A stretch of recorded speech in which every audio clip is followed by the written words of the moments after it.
Hi, I'm Gillian McAllister. I am the Sunday Times best-selling author of 7 novels here in the UK, and I thought I would just do a quick video about my journey to publication and my latest book. So it took me a really long time to get published. I always say no author has had more rejections than I did, which I'm not sure is true, but I definitely had hundreds. And it started a really long time ago. I was quite ill with glandular fever, also known as mononucleosis, in my first year of law school. So I was 22, so it was postgraduate. And I took a whole year out, and then I was really unwell for the whole year, and I wrote a book from my bed because I was quite sort of awake. I just couldn't do anything physical at all. And anyway, that book languished. But throughout my training to become a lawyer, I picked it up and put it down a lot. And one summer, I decided to try and finish it and submit it. So that's what I did.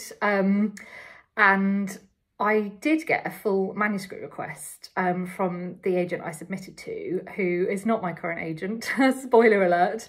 And I was so astonished that I had sort of got the holy grail of like an agent being interested in me, that it really spurred me on to carry on writing. So I submitted that manuscript far and wide to lots of agents. They all ultimately rejected it. It was fairly autobiographical about what I'd been through. It was called The Quarter-Life Crisis. And anyway, because a lot of the rejections sort of said things like, we like your writing, but this isn't it's not a commercial enough idea. It really spurred me on to write another novel. So that's what I did. I wrote a book called For the Life of Me, which was women's fiction, and I wrote it over the next 8 months. My health at this point was still pretty patchy. I was still quite a tired person, and so it took a lot out of me to sort of be writing on evenings and weekends around a sort of big job in the law. But I wrote it took about 8 or 9 months, and I sent it to the agents who'd sort of expressed interest.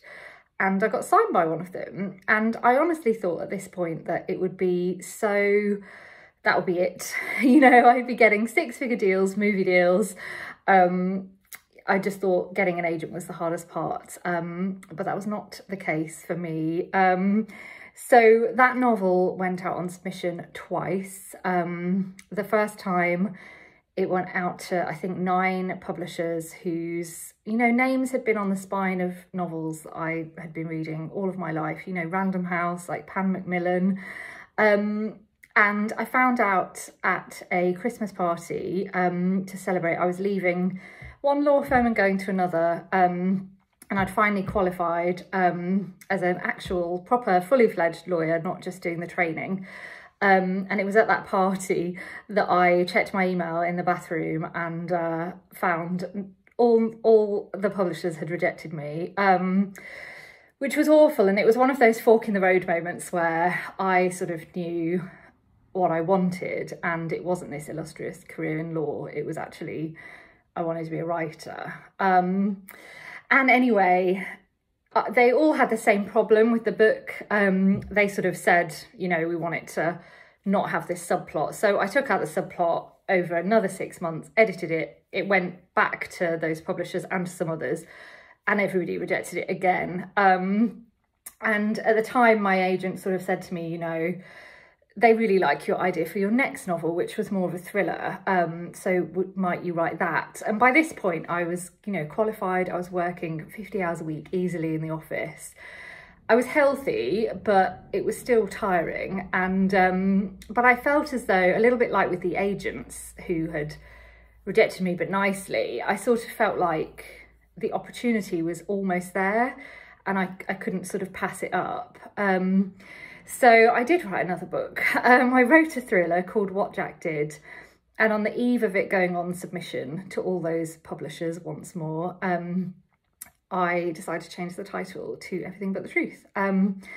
And it went out, you know, to Random House and Macmillan and all of those. And I had almost 2 weeks. I had 13 days of complete radio silence, which I found very stressful because no news isn't always good news in publishing. And anyway, on the 13th day, I had a voicemail from my agent saying, call me. And I was just going into a meeting and I couldn't get out of it. So I sat there in the meeting thinking, you know, she'd never left me a voicemail before. And I was thinking I might have sold my book, like, dare to dream it. But I was scared to because of all of the heartbreak that had gone before. So I went, after the meeting, I went down into the bowels of the basement at work because I wanted the privacy. If it was a third book rejected, I needed to be alone. And it was a 2-book deal from Penguin. And it was my only offer and we accepted it, obviously.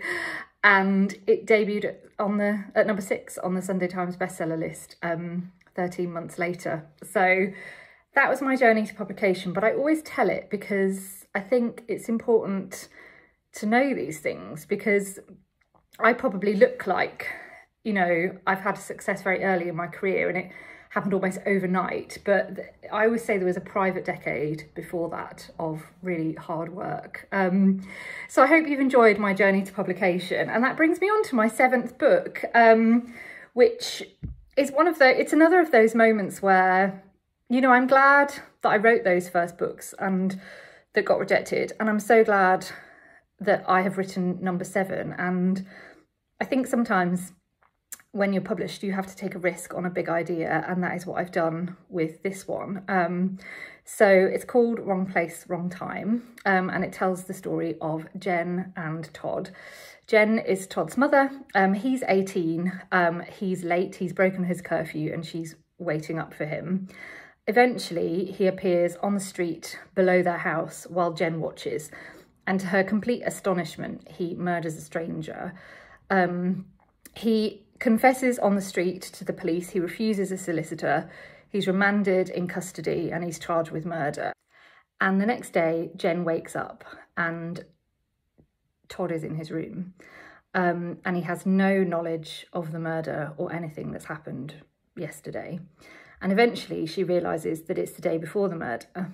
And the next time she sleeps, she wakes up and it's the day before that. So each day she travels back another day before the murder, and it's her job to find the answers wherever they lie in the past. I really, really, really hope you enjoy it if you pick it up. Thank you very much.